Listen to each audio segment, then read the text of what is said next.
नहीं बहुत है अभी तो शुरुआत है। रवींद्र जी क्या बात कर रहे हैं आप? ठीक है। देशराज राघव अचल शर्मा के खिलाफ पिछली बार इंडिपेंडेंट काउंसलर का चुनाव लड़े थे। अचल शर्मा बीजेपी का आदमी है उत्तम नगर से।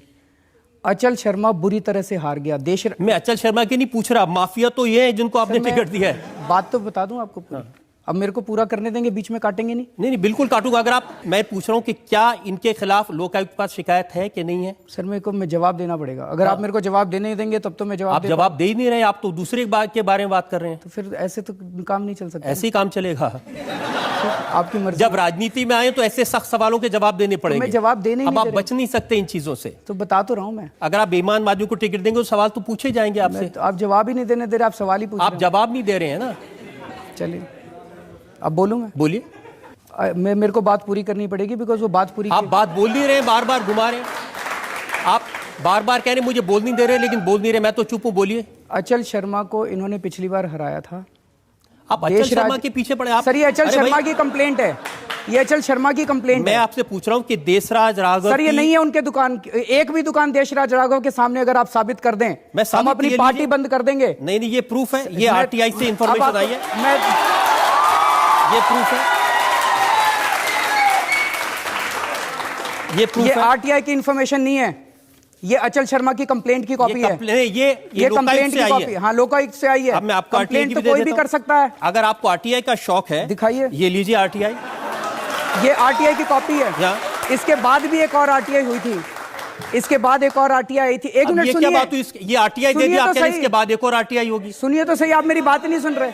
ये जो आरटीआई आई थी, एक मिनट, ये देशराज राघव के खिलाफ एक आरटीआई है।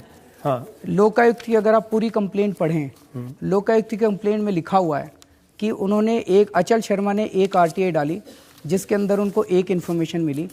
उसके बाद उन्होंने दूसरी आरटीआई डाली जिसमें डिपार्टमेंट ने ये कबूल किया कि हमने जो पिछली आरटीआई का जवाब दिया था वो गलत था और देशराज राघव के नाम पे एक भी दुकान नहीं है। देखिए, आपके समर्थक के बारे में इल्जाम लगे तो आप एक आरटीआई, दूसरी आरटीआई, लोकायुक्त ये सब करने लगते हैं। किसी दूसरे के बारे में इल्जाम लगे, सबूत हो ना हो, आप इल्जाम लगा देते हैं। सर मैं जिस देशराज यादव की एक इंटरेस्टिंग बात बता देता हूं, ये तो छोड़ दीजिए। चलिए, आप कह रहे हैं पहली आरटीआई, दूसरी आरटीआई। इनके पिताजी की डेथ हुए 4.5 साल हो गए। ये मेरे पास बैंक के रिकॉर्ड है, उनकी पेंशन अभी भी उनके नाम में आ रही है।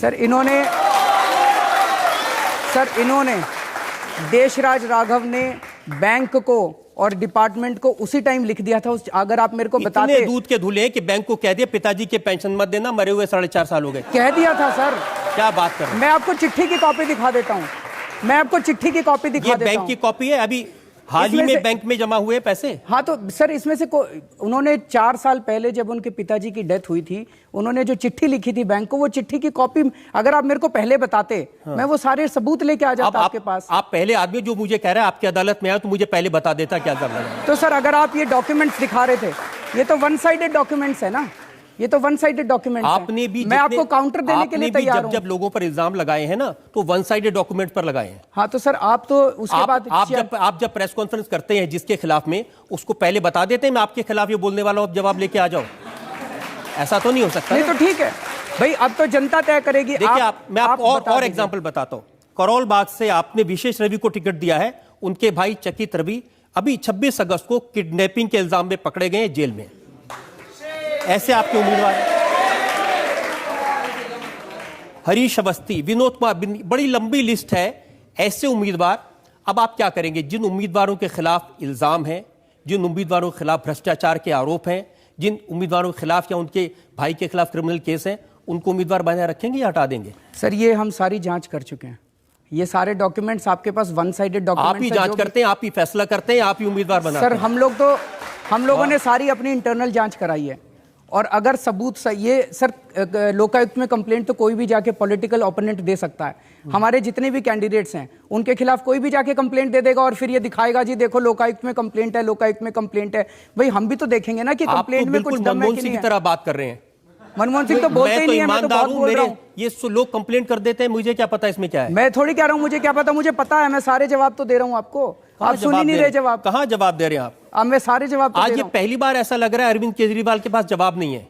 आप जो मर्जी कह लीजिए कि हाँ ठीक है मेरे पास जवाब नहीं, आप कह लीजिए। नहीं मेरे कहने से क्या है? भाई आप देखिए, आप अपना मन बना बैठे हैं, आज आप अपना मन बना बैठे अब हैं। ये भी आर्गुमेंट नहीं चलेगा अरविंद जी, जनता बैठी है सबके सामने, मैं कागज दिखा रहा हूं, सवाल पूछ रहा हूं, आप कह रहे हैं मन बना बैठे हैं। अगर मन बना बैठा हो तो आपको बुलाता क्यों और आपसे सवाल क्यों पूछता? सर, अब जो आपके पास डॉक्यूमेंट्स हैं ये सारे वन साइडेड डॉक्यूमेंट्स हैं। एक एक केस की हम लोग जांच कर चुके हैं।